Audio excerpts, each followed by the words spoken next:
दोस्तों आपका 20 मार्च को अच्छा 12वीं का समाजशास्त्र सोशोलॉजी सब्जेक्ट का एमपी बोर्ड एग्जाम का पेपर है। लगातार दोस्तों मैं आपको तैयारी कराते जा रहा हूँ, इसलिए आपको पहले 2 अंकी वाले 3 अंकी वाले महादोष ने बता दिए, वस्तुनिष्ठ भी आपको कंप्लीट करा दिए। क्रम से वीडियो देखना चाहते हैं 12th सोशोलॉजी टॉपर सीरीज 2025 के नाम से प्लेलिस्ट होगी, प्लेलिस्ट पर जाकर क्रम से वीडियो देखकर आप तैयारी करते जाइएगा। हमारे 4 अंकी वाले प्रश्न उत्तर रह गए थे, हम उन्हें देखने वाले हैं। तो 4 अंकी वाले महत्व प्रश्न उत्तर हम एकदम देखेंगे सिलेक्टेड, और पार्ट 1 आपका रहने वाला है। ओके, 2 पार्ट में वीडियो आएगी। ओके, तो सफलता के लिए किसी भी खास वक्त का इंतजार मत करो, बल्कि अपने हर समय को क्या खास बना लो। पहला दोस्तों हमारा क्वेश्चन है, परिवार सामाजिक संस्था की घूरी है। इस बात को क्या स्पष्ट करना है, यहाँ को स्पष्ट ओके, तो इस बात को क्या आपको स्पष्ट करना है। तो देखिए अब मैं आपको ज़्यादा समझाऊंगी, पेपर में आपको जितना जिस हिसाब से लिखना है, जिस लैंग्वेज लिखना थोड़ा उसी हिसाब से आपका आंसर दिया हुआ है, तैयार कर लेना है। परिवार है वो सामाजिक संस्था की क्या धुरी है, तो इस बात को आपको स्पष्ट करना है। तो हम में से कई लोग क्या परिवार में उत्पन्न होते हैं, और हमसे अधिकांश लोग परिवार में अनेक वर्ष बिताते हैं। आमतौर पर हम अपने परिवार में गहरा लगाव महसूस करते हैं। कभी कभी हम अपने माता पिता, नाना नानी, सहोदर, भाई बहनों से लगाव महसूस करते हैं, जबकि दूसरों के बारे में हम क्या ऐसा महसूस नहीं करते। मतलब अपने परिवार से अलग लगाव रहता है दूसरों के परिवार के पीछे। ओके, तो ये बातें बता दिया। और ये आपका टॉपिक ऐसे हैं कि एक बार पढ़ बसा लेते हैं तो भी आप अपनी लैंग्वेज में लिख सकते हैं, आपको यहाँ समझ के रखना है। ओके, नेक्स्ट हमारा क्वेश्चन है, नातेदारी व्यवस्था से आप क्या समझते हैं। नातेदारी की आपको विभिन्न श्रेणियाँ बतानी है। तो नातेदारी व्यवस्था क्या होती है कि नातेदारी व्यवस्था के अंतर्गत वे सभी संबंध आते हैं जो विवाह और रक्त संबंध पर आधारित होते हैं। नातेदारी यानी जो विवाह से या फिर रक्त संबंध है वो हमारे नातेदारी के अंतर्गत आते हैं। श्रेणियाँ बांटी गई हैं, तो इसे 3 श्रेणियों में बताया जा रहा है। एक प्राथमिक श्रेणी, पहला आपका प्राथमिक नातेदारी, दूसरा द्वितीयक नातेदारी, और तीसरा आपका तृतीयक नातेदार। तो ये आपके होते हैं नातेदारी की 3 श्रेणियाँ, प्राथमिक नातेदार, द्वितीय नातेदार और तृतीयक नातेदार। और प्राथमिक नातेदार में जिन व्यक्तियों के बीच रक्त या विवाह का प्रत्यक्ष संबंध होता है वो आपको प्राथमिक नातेदार कहलाते हैं, जैसे पिता पुत्र का, पिता पुत्री का, माता पुत्र का, इस प्रकार से। द्वितीय नातेदारी में जो हमारे प्राथमिक नातेदारों के प्राथमिक संबंधी होते हैं, जैसे ताऊ, चाचा, जीजा, ये सब आपके क्या है, साला, ये सब किस में आते हैं, द्वितीय नातेदार में आते हैं। और तृतीयक नातेदार में आते हैं हमारे द्वितीयक नातेदार के प्राथमिक संबंधी तृतीयक नातेदारों के अंतर्गत आते हैं, जैसे आपके ममेरा, फुफेरा, मौसेरा, ये सब आपके तृतीयक नातेदार में। क्लियर है। नेक्स्ट देख लेते हैं, जैसे समाज में महिलाओं की निर्बल स्थिति के कोई 4 कारण लिखिए। तो समाज में महिलाओं की निर्बल स्थिति का कारण है, पहला देखिए आंसर आप भी कोई भी तैयार करें तो पहले आपको हेडिंग पता होनी चाहिए, किन पॉइंटों में आपको, आपके माइंड में ये बात होनी चाहिए कि किन पॉइंटों के आधार पर हमें क्या अपने आंसर को देना है। ओके, तो आप क्या आसानी से फिर पेपर में लिख पाएंगे, पर आप डिटेल से तो आप अपने हिसाब से भी लिख पाएंगे, बस आपको क्या थोड़ा सा पॉइंट आपको क्लियर होना चाहिए। तो पहला है पुरुष प्रधान समाज। भारतीय समाज में आपका क्या पुरुष प्रधान समाज रहता है। ओके, भारतीय समाज में पुरुष प्रधान समाज होने के कारण यहाँ स्त्रियों को अनेक सुविधाओं से क्या वंचित कर दिया जाता है। महिलाएं हर प्रकार के पुरुषों पर निर्भर हो जाती हैं। दूसरा है दोस्तों आपका दहेज प्रथा। तीसरा है आपका दोस्तों विधवा पुनर्विवाह का निषेध, और चौथा रहने वाला है दोस्तों आपका भेदभाव। ओके, तो ये आपका रहने वाला, देखिए दहेज प्रथा के कारण ये क्या है, स्त्रियों में क्या है, इस पर प्रभाव पड़ता है। विधवा पुनर्विवाह निषेध। ओके, अब तो आपका क्या है, विधवा जो हो जाते हैं पुनर्विवाह कर सकते हैं, लेकिन पहले के समय की बात करते हैं, और अभी भी कई जगह ऐसा होता है कि अगर क्या एक बार ओके अगर वह पति की मृत्यु हो जाती है तो महिला क्या दूसरी शादी नहीं कर सकती, इस प्रकार से रहता है। ओके, साथ ही भेदभाव रहता है, तो उसकी बात बताइए रहे। बस आपने एक बार पढ़ लिया, हेडिंग मतलब इन पॉइंटों के अंतर्गत बताना है, एक बार पढ़ लेते हैं तो चीज़ें आपको क्या समझ में आ जाएंगी। और ये ऐसी चीज़ है कि रटना नहीं है, ये आपसे अलग नहीं है। ओके, ये सब आप क्या देखते होंगे अपनी लाइफ में। नेक्स्ट हमारा क्वेश्चन है, आज क्षमता जितनी शारीरिक है उतनी मानसिक भी है। विकलांग लोगों की समस्याओं के संदर्भ में इस कथन की विवेचना कीजिए। यानी आपको बताना है, देखिए एक कोटेशन भी होता है। ओके, कोटेशन होता है या सुविचार कि व्यक्ति विकलांग शरीर से नहीं मन से होता है। जो व्यक्ति होता है कोई विकलांग शरीर से नहीं होता कि अगर कोई हाथ टूटे हैं, पाँव टूटे हुए ओके तो हम कहते हैं वो विकलांग है। तो व्यक्ति शरीर से विकलांग नहीं होता, मन से विकलांग होता है। ओके, अगर जो व्यक्ति मन से विकलांग होता है वो हमेशा क्या जीवन भर विकलांग बना रहता है। ओके, जीवन भर कुछ नहीं कर पाता है, भले आपके हाथ पैर आपके सब कुछ सही है, तो आपको लगा कि हम विकलांग नहीं, हम तो बहुत स्वस्थ व्यक्ति हैं। लेकिन अगर आपका मन खराब हो गया, मानसिक खराब हो गया, तो सब आपका व्यर्थ रहेगा, एक प्रकार से आप विकलांग हो जाएंगे। ओके, इस प्रकार से तो ये कोटेशन भी होता है अक्सर। तो ये क्या बताया जा रहा है, वही बात यहाँ जो है मैंने आपको समझाया वही बताया जा रहा है कि आज क्षमता जितनी शारीरिक है उतनी ही मानसिक भी होती है। विकलांग के लोगों के आपको समस्या की बताने हैं, तो आज क्षमता लोग इतनी संघर्ष नहीं कर सकते हैं, वे भौतिक तथा मानसिक रूप से चुनौतीग्रस्त होते हैं, बल्कि इसलिए कि समाज में कुछ इस रीति बना है कि उनकी जरूरतों का पूरा नहीं कर सकता। भारतीय जो समाज संस्कृति में शारीरिक पूर्णता को आदर किया जाता है। शारीरिक पूर्णता न होने पर स्थिति को क्या दोष, खराबी, लक्षण माना जाता है। ओके, मतलब आपने देखा होगा जो सही व्यक्ति है तो सम्मान करते हैं, लेकिन जो विकलांग व्यक्ति है ओके या कुछ ओके उसमें कुछ भी दिक्कत है तो लोग उसे क्या उतना अच्छी दृष्टि से नहीं देखते हैं। इस स्थिति में पीड़ित असम व्यक्ति को क्या बेचारा कहकर भी क्या संबोधित कर दिया जाता है। ओके, इस तरह के सोच का मूल कारण है वह सांस्कृतिक अवधारणा, जो कि क्या अक्षम शरीर को भाग्य का परिणाम मानती है। इसके लिए क्या भाग्य को दोषी ठहराया जाता है तथा पीड़ित को क्या है इसका शिकार माना जाता है। ये आम धारणा है कि अक्षमता इसलिए कर्मों का क्या फल है तथा छुटकारा नहीं पाया जा सकता। भारतीय संस्कृति संरचना में अक्षमता को व्यक्ति की विशेष स्वयं के क्या कृत्य का परिणाम बताया जाता है कि अगर व्यक्ति विकलांग हुआ तो उसके पिछले कर्मों का है उसको फल भोगना पड़ा, तो इस प्रकार की बातें भी होती है। ओके, तो चीज़ों को एक बार अच्छे से आप पढ़ लीजिएगा तो आपको टॉपिक समझ में आ जाएगा। ओके, पूरी तरीके से मैंने आपका सॉल्यूशन दिया, पूरे तरीके से पढ़ लेते समझ लेते हैं, समझ के रखते हो अपनी लैंग्वेज में लिख सकेंगे, क्योंकि ऐसे टॉपिक नहीं कि आपको रटना पड़ेगा। ओके, यहाँ कोई रटने का बात नहीं है, बस पढ़ लीजिए कि इस टाइप का क्वेश्चन आता तो आपको क्या बातें लिखनी है। नेक्स्ट हमारा क्वेश्चन है भूमंडलीकरण के सकारात्मक परिणामों की विवेचना कीजिए। भूमंडलीकरण के सकारात्मक यानी अच्छे प्रभाव क्या है, उसके लाभ क्या हुए भूमंडलीकरण के, वो बातें आपको बताना है। तो भूमंडलीकरण द्वारा क्या उद्योग धंधों का विकास होने से कम कीमत पर क्या अधिक गुणवत्ता वाली वस्तुएं उपलब्ध होने लगी। अब क्या है, आप ऑनलाइन भी सामान मंगा सकते हो, तो आपके अच्छी गुणवत्ता वाली सामान मंगा सकते हो, कम कीमतों में आप क्या है सामान मंगा सकते हो। इससे आर्थिक विकास को नई दिशा मिली है। सभी देशों में विदेशी पूंजी का निवेश होने के कारण सरकारों का ऋण का बोझ भी क्या कम होने लगा है। भूमंडलीकरण से खेती के नए तरीकों उपकरणों की विकसित करके कृषि के उत्पादन में भी वृद्धि हो गई। साथ ही क्या है भूमंडलीकरण के अंतर्गत क्या है आपका हरित क्रांति है, इसमें उन्नत बीजों का प्रयोग किया जाता है, साथ ही क्या है मशीनों का प्रयोग किया जाता है, जिससे क्या खेती को बढ़ावा मिला हुआ। तो ये किसके कारण, भूमंडलीकरण के कारण है। ये सब बातें आपको बताई जाए हैं, पर बस एक बार लेते हैं तो आपको अच्छे समझ में आ जाएगा। नेक्स्ट हमारा क्वेश्चन है भूमंडलीकरण का सामाजिक क्षेत्र पर एवं उपभोक्ताओं पर क्या प्रभाव पड़ता है। सामाजिक क्षेत्र में और जो उपभोक्ता है उन पर क्या प्रभाव पड़ता है वो आपसे पूछा जा रहा है। पहला है भूमंडलीकरण का सामाजिक क्षेत्र पर प्रभाव, क्योंकि यहाँ दोनों चीज पूछी जा रही है।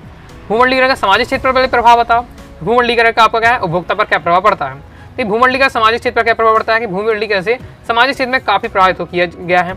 इससे फैशन, खाने पीने और भोग की प्रवृत्ति क्या है और जीवन शैली भी क्या काफी बदलाव आ गया है।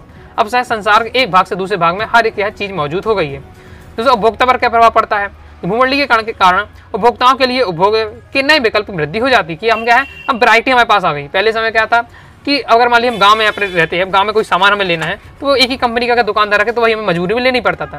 लेकिन अब आपके पास क्या है कई सारी कंपनियां आ गई, कई सारे आपके पास है। अगर मान लीजिए कोई आपको साबुन लेना है, हजारों कंपनी है, कोई कोलगेट लेना है तो हजारों कंपनी, बिस्किट लेना है ओके, तो पहले एक ही चलता था, लेकिन अब आपके क्या है बहुत सारी आपके हैं कंपनी आ गई है। ओके, तो यही बताया कि आपको विकल्प चुनने का क्या ऑप्शन मिल जाता है।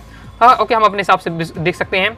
हम अपने घरों में परिवारों या मित्रों के साथ जो बैठकर खाते पीते हैं वह धीरे धीरे बदल रहा है। फलों की दुकान पर चीनी की, नाशपाती और ऑस्ट्रेलिया के सेब की खरीद कर हम खाने के लिए कोई संकोच नहीं कर पाते। अब यानी जो विदेशों में तक में जो फल उपलब्ध हैं वो हमारे पास भी अब आ जाते हैं। ओके, इसके कारण सब भूमंडलीकरण के कारण हो रहा, वही बातें आपकी बताई जा रही हैं।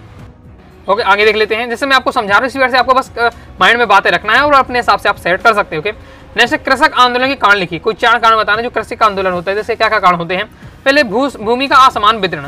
असमान वितरण के बाद से कि आपने देखा गांव में ऐसे कुछ लोग हैं जिनके पास बिल्कुल भी भूमि नहीं है, खाने के लिए भी मतलब उनकी दिक्कत हो रही है। ओके, जैसे कहते हैं खाने की लाली पड़ रहे हैं, लेकिन कुछ के पास ऐसी जमीन है कि कहो आधा गांव नहीं का हो, इस टाइप के जमींदार होते हैं कुछ। तो ये होता है भूमि का असमान वितरण कि किसी के पास खाने की लाली नहीं है और किसी के पास इतना है कि उसके कुछ गिनती नहीं है इस प्रकार से। तो भारत में जमींदार उन्मूलन के बाद भूमि के असमान वितरण के समाप्त करने के लिए अधिनियम पारित किए गए, लेकिन क्या उनसे कृषकों का कोई लाभ नहीं मिल पा सका जाता। कृषकों को में जागरूकता, परंपरागत भारतीय कृषक बहुत रूढ़िवादी, भाग्यवादी और क्या अपनी स्थिति पर निराशावादी होते थे। उनकी यह धारणा कि सामाजिक आर्थिक स्थिति स्वयं के भाग्य का परिणाम, यानी अगर मान लो खेती अच्छी नहीं हुई तो वो माने कि हमारे भाग्य में नहीं था। ओके, ये नहीं कहेंगे कि हम अच्छे बीजों का प्रयोग नहीं किया।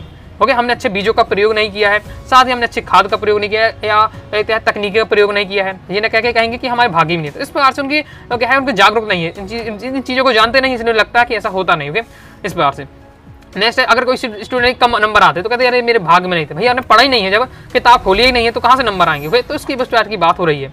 नेक्स्ट है आपका कृषक बेकारी तथा अर्ध बेकारी में वृद्धि। भारत में तेजी से बढ़ती हुई जनसंख्या के कारण पिछले 3 दशकों से भूमि पर जनसंख्या का दबाव बहुत ज्यादा बढ़ रहा है। कृषि श्रमिकों के लिए पहले भी पूरे वर्ष भर का काम मिलने में क्या कठिनाई होती थी। नेक्स्ट हमारा हरित क्रांति से उत्पन्न समस्याएं।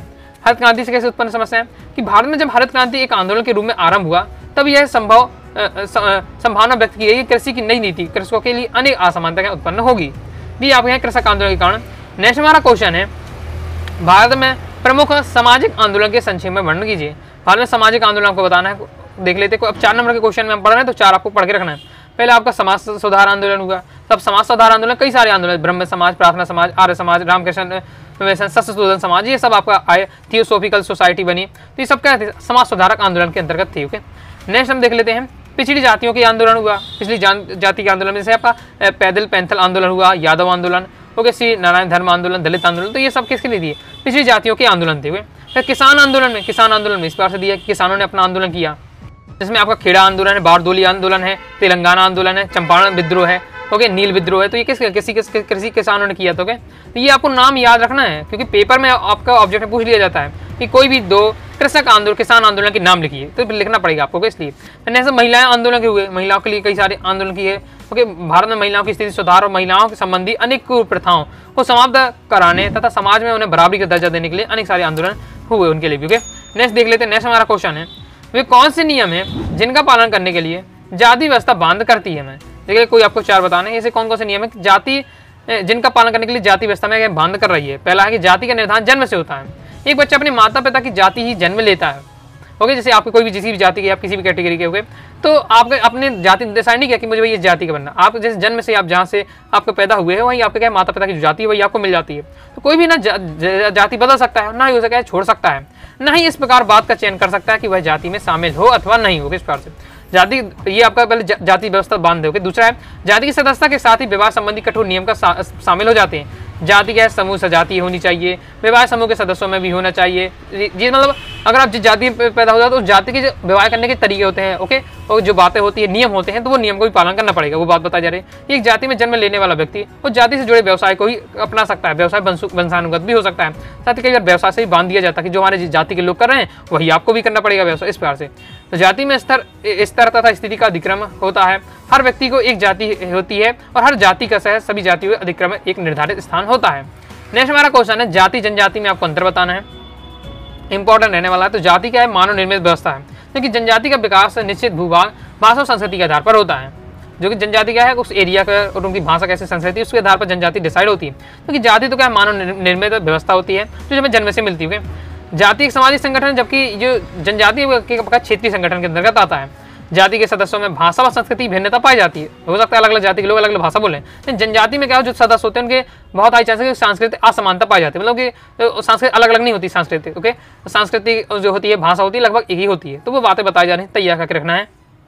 नेक्स्ट हमारा, नारी आंदोलन ने अपने इतिहास के दौरान कौन कौन से मुख्य मुद्दे उठाए, ये आपसे पूछा जा रहा है। तो देख लेते हैं, नारी आंदोलन में अपने इतिहास में कौन कौन से मुद्दे उठाए थे, तो ये आपको बताना है।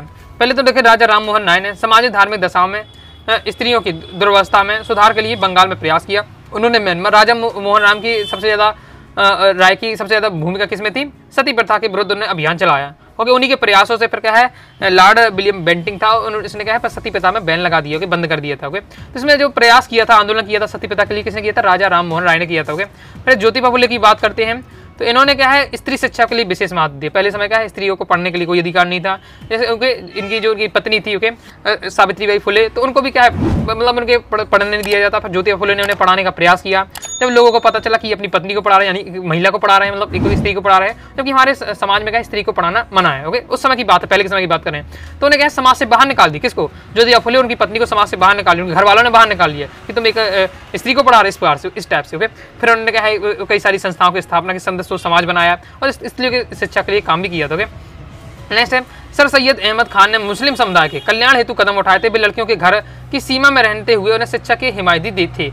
वे लड़कियों को क्या शिक्षित करना चाहते थे, किंतु धार्मिक सिद्धांतों के दायरे में रहकर, क्योंकि सर सैयद अहमद खान थे, ओके, वो भी चाहते कि क्या है, स्त्री अब मुस्लिम में भी क्या है, स्त्रियों को पढ़ाने के लिए उसमें भी मना था। ओके, तो वो भी चाहते थे कि स्त्रियों के लिए शिक्षा जरूरी है, लड़कियों के लिए शिक्षा जरूरी है। हाँ, लेकिन ये कि धर्म है तो धर्म के अंदर रहकर क्या है, लेकिन पढ़ना जरूर है। किस बार से नेक्स्ट हम बात करते हैं, तो महाराष्ट्र की घरेलू महिला ताराबाई सिंधी, स्त्री पुरुष तुलना नामक उन्हें किताब भी लिखी, जिन्होंने क्या है, पुरुष प्रधान समाज में अपनाई जाने वाली दोहरी नीति का प्रतिवाद किया। तो ये क्या है, नारी आंदोलन ने अपने इतिहास में कौन कौन से मुख्य बातें मुद्दे उठे, उनकी बात बताई जा रही है। जैसे सामाजिक विषमता कैसे कहते हैं और इसकी आपको क्या विशेषता बतानी है। सामाजिक विषमता क्या होती है, फिर उसकी विशेषता दी है। तो सामाजिक विषमता का अर्थ होता है सामाजिक संसाधनों तथा असमानता पहुंच की पद्धति से, जहां कुछ लोग संसाधनों के द्वारा विभिन्न अवसरों का लाभ उठाते हैं, जबकि कुछ लोग इनसे वंचित रह जाते हैं। सामाजिक विषमता का संबंध एक विशेष तरह की व्यवस्था से होता है, जिसमें कुछ लोग की तुलना में धन संपत्ति, स्वास्थ्य, शिक्षा, रोजगार प्राप्त करने का अधिक अवसर मिल सक जाते हैं। फिर आपकी विशेषताएं दी हुई हैं, तो एक बार अच्छे से आपको पढ़ लेना, आपको तैयार हो जाएगा। आगे नेक्स्ट हमारा क्वेश्चन है, भूमंडलीकरण ने अंतर्राष्ट्रीय राजनीति वातावरण में कौन कौन से परिवर्तन लाए हैं। तो भूमंडलीकरण से अंतर्राष्ट्रीय जो हमारा राजनीतिक वातावरण है उसमें क्या क्या परिवर्तन लाए हैं, उसकी बातें बताई जा रही है। बिल्कुल सिंपल 4 पॉइंटों में दिया है, तो तैयार कर लें जिस हिसाब से, जैसा पेपर में लिखना चाहिए उसी हिसाब से आंसर दिया है। कोशिश करिए आंसर को आप क्या पॉइंट वाइज पॉइंट लिखिए, 4 नंबर को 4 पॉइंट 3 नंबर का 3 पॉइंट, 2 नंबर का 2 पॉइंट, इस प्रकार से थोड़ी सी कम बची है। ओके, तब जैसे पॉसिबल नहीं किसी चीज़ को पॉइंट बताना तो आप थ्योरी से लिखिए, लेकिन अगर पॉसिबल है तो उसे क्या है पॉइंट वाइज पॉइंट बताइए। नेक्स्ट हमारा उदारीकरण की आर्थिक नीति को लिखिए, इंपॉर्टेंट रहने वाला है तो इसे भी आपको पढ़ के रखना है, पूरा आपका दिया हुआ है इजी लैंग्वेज में। और आपको हर क्वेश्चन को क्या है, क्वेश्चन को समझ कर तैयार करिए, क्योंकि आपको पता है 1-2 लाइन तो है नहीं कि आप रट लें, तो इतना आपको डिटेल से लिखना है। ओके, 4 नंबर में और आपको ज़्यादा लिखना पड़ता है। तो अगर टॉपिक अगर से आपने समझा है तो उसके बारे में आप अच्छा बता पाएंगे। ओके, और भी नहीं समझा है तो फिर आप क्या 1-2 लाइन में लिखना मुश्किल पड़ जाएगा, इसलिए आपको जो टॉपिक को अच्छे से तैयार कर लेना है। आगे देख लेते हैं। आगे बढ़ने से पहले बताना चाहूंगा, पीडीएफ मटेरियल प्राप्त करना चाहते हैं सोशियोलॉजी सब्जेक्ट कोर्स को ज्वाइन कर सकते हैं। All chapter important question answer, all chapter objective question है, previous year paper, model paper, साथ ही 2 अंक की, 3 अंक की, 4 अंक की और वस्तुनिष्ठ अलग से आपको इंपॉर्टेंट ये भी दिए जाएंगे। जितना भी कंटेंट मिलेगा पीडीएफ मटेरियल का कम समय आपका बेहतरीन तरीके से तैयारी कर पाएंगे। तो 90 39 53 44 89 इस दिए व्हाट्सएप नंबर मैसेज करके आप क्या है कोर्स या जानकारी लेकर कोर्स को ज्वाइन कर सकते हैं। नेक्स्ट हमारा क्वेश्चन है, चिपको आंदोलन से क्या है, इसके अंतर्राष्ट्रीय ख्याति के कारणों का प्रकाश डालिए। ओके, तो चिपको आंदोलन के बारे में बताइए, और ये है अंतर्राष्ट्रीय लेवल पर क्या है बहुत ज़्यादा प्रसिद्ध है, ख्याति इसको प्राप्त है, तो किसका क्या कारण है। ओके, तो मैं बताया यार पूरा चिपको आंदोलन मतलब शॉर्ट और सिंपल लिखे लैंग्वेज में दिया हुआ। ओके, तो ये क्या है वृक्षों से चिपक कर, चिपको आंदोलन ये क्या है जो संरक्षण के लिए क्या है लोग क्या है वृक्षों से चिपक गए थे, इसलिए चिपको आंदोलन पड़ गया। चिपक कर अहिंसक तरीके से वृक्षों को काटने से बचाने की एक तरीका या धारणा है। चिपको आंदोलन की प्राकृतिक संसाधनों के संरक्षण के कारगर उपाय है।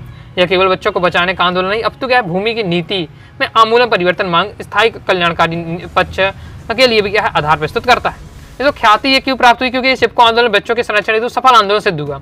लोग क्या है जब वृक्षों से चिपक गए तो मजबूर जो पेड़ काटने वाले लोग आए थे उन्हें क्या भागना पड़ा वहां से। ओके, इस प्रकार से तो ये क्या है सफल हुआ चिपको मतलब जो लोग वहाँ के अपने वृक्षों को बचाने के लिए। प्रदेश सरकार ने रेडी गाँव क्षेत्र में वनों को काटने पर रोक लगाने के लिए विवश होना पड़ा, क्योंकि क्या सरकार ने जो आदेश दे दिया था, लेकिन जब वहाँ की स्थिति देखिए तो उन्हें भी क्या सरकार को भी यहाँ रोक लगानी पड़ी कि पेड़ों की कटाई नहीं होगी वहाँ। ओके, हिमालय क्षेत्र में वनों को संरक्षित क्षेत्र घोषित किया गया। वनों के हरे वृक्षों को क्या है अगले 15 वर्ष तक काटने पर रोक लगा दी गई। चिपको आंदोलन द्वारा वृक्षों के बचाव को जन समर्थन प्राप्त हुआ, वनों की अंधाधुंध कटाई पर क्या विराम लगा। तो ये सब क्या है कारणों से क्या है ये अंतर्राष्ट्रीय ख्याति से प्राप्त हुई। नेक्स्ट और लास्ट हमारा क्वेश्चन है, सामाजिक आंदोलन की विशेषता बतानी है। तो सामाजिक आंदोलन की क्या विशेषता है कि संकट या समस्या, दूसरा सामूहिक प्रयत्न होता है। सामाजिक आंदोलन में क्या है सभी लोग अपने पूरी तरीके से अपना प्रयास करते हैं, एक विचारधारा होती है, साथ ही क्या निर्धारित उद्देश्य होता है। सामाजिक आंदोलन कोई भी आंदोलन होता है उसमें जितने लोग सम्मिलित हैं उनका क्या है निर्धारित फिक्स उनका लक्ष्य होता है, उनकी एक ही विचारधारा होती है, एक ही विचारधारा नहीं, उनके सोचने का तरीका एक ही रहता है। साथ ही में क्या है सामाजिक आंदोलन में क्या सभी लोग का प्रयास करते हैं, तो इसलिए सामूहिक प्रयत्न है। तो इस प्रकार से आपका दिया हुआ तो अच्छे से तैयार कर लेना है सामाजिक आंदोलन की विशेषता है। तो इस प्रकार से दोस्तों चैनल के सिलेक्टेड क्वेश्चन बताएं, कुछ और रह जाते हैं सेकंड पार्ट में कवर करेंगे। क्रम से वीडियो देखना चाहते हैं 12th सोशियोलॉजी टॉपर सीरीज 2025 के नाम से प्लेलिस्ट है, प्लेलिस्ट पर जाकर क्रम से वीडियो देखकर आप तैयारी कर सकते हैं। तो आइए दोस्तों आपको वीडियो से लाइक करके सब्सक्राइब जरूर कर दीजिएगा, साथ ही टेलीग्राम चैनल व्हाट्सएप चैनल को ज्वाइन कर लीजिएगा। डाउट आता है कारणों से आप जरूर पूछिएगा, साथ ही इंस्टाग्राम फॉलो करके रखिएगा। मिलते हैं नेक्स्ट वीडियो में, तब तक के लिए बाय बाय।